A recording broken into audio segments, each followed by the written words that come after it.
ஆட்சிக்கு வந்தால் அனைத்து மகளிருக்கும் உரிமை தொகை 1000 ரூபாய் அப்படின்னு சொன்னாங்கல்ல, சொன்னாங்க. திரு ஸ்டாலின் அவர்கள் சொன்னாங்க, அனைத்து மகளிருக்கும் 1000 ரூபாய். என்கிட்ட எல்லாமே இருக்கு, பேப்பர்லாம் இருக்கு. 1000 ரூபாய் நலத்திட்ட உதவின்னு சொன்னாங்க. 8/3/2001 சொன்னாங்க. குடும்ப தலைவிகளுக்கு 1000 ரூபாய். இது 5 வருஷத்துக்கு முன்னாடி உள்ள பேப்பர் எவ்வளவு பத்திரமா வச்சிருக்க பாருங்க. அனைத்து மகளிருக்கும் சொன்னாங்க. ஆனா என்ன, எப்ப கொடுத்தாங்க? 2.5 வருஷம் கழிச்சு, 28 மாசம் கழிச்சு கொடுத்தாங்க. ஏன் கொடுத்தாங்க? அப்ப பாராளுமன்ற தேர்தல் வந்துச்சு. அதுதான் பாராளுமன்ற தேர்தல் வரும்போது கொடுத்தாங்க. மொத்த ரேஷன் கார்டு 2,19,00,000 தமிழ்நாடு முழுவதும் ரேஷன் கார்டு. அது yellow card, white card, red card, 3 card இருக்கு. அதுல என்ன சொன்னானுங்க? தகுதி வாய்ந்த பெண்களுக்கு மட்டும்தான் சொல்லிட்டாங்க. பிளேட்டை மாத்தி போட்டாங்க. 1,09,00,000 பேருக்கு தான் கொடுத்தாங்க. எங்க பெண்களை தகுதி வாய்ந்த பெண்கள் நிர்ணயம் பண்றதுக்கு நீ யார்?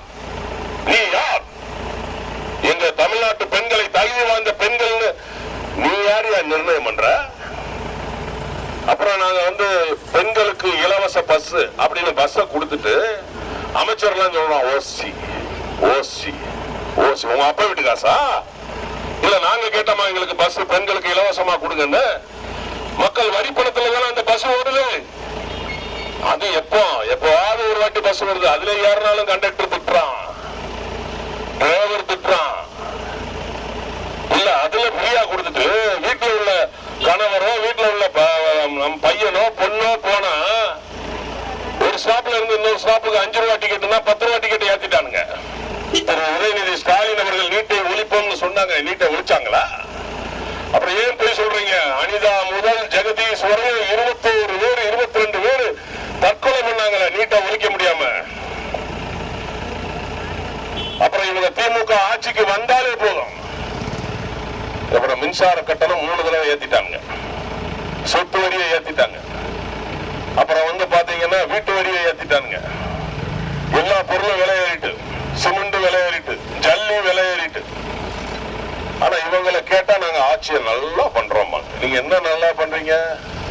எலெக்ஷன் நீங்க ரோட்ல போய் டீ குடிப்பீங்க. முதலமைச்சரை பாத்தீங்கன்னா ரோட்ல போய் டீயை குடிப்பாரு, இல்ல யார் வீட்டுக்காவது போய் கையை கொடுப்பாரு, இல்லன்னா ஆட்டோல போவாரு. எப்படி எல்லாம் நடிக்கிறாங்க பாங்க. நாங்கெல்லாம் சினிமால மட்டும்தாங்க நடிக்கிறோம். வாழ்க்கையில எங்களுக்கு எல்லாம் நடிக்க தெரியாது. ஆனா அவர் வாழ்க்கையிலேயே நடிச்சுக்கிட்டு இருக்கிறார். இப்ப சொல்றாரு 8000 ரூபாய் கூப்பன் ஒண்ணு தர்றாராம். அந்த 8000 ரூபாய் கூப்பனை மணச்சநல்லூர்னு திருச்சி பக்கத்துல ஒரு இடத்துல நீங்க பாத்திருப்பீங்க. இன்னைக்கு ஒரு பெண் கேட்டதுக்கு அந்த பொண்ணை அடிச்சு துன்புறுத்தி அந்த பொண்ணு கடைசியில தூக்கு போட்டு செத்துச்சு. பாத்தீங்களா? பேப்பர்ல பாத்தீங்களா? டிவில பாத்தீங்களா? அப்போ இந்த திமுக இந்த மாதிரிதான் இருக்கு. நம்மளுடைய பெருந்தலைவர் ஐயா காமராஜர் வழி வந்தவங்க நம்ம எல்லாம்.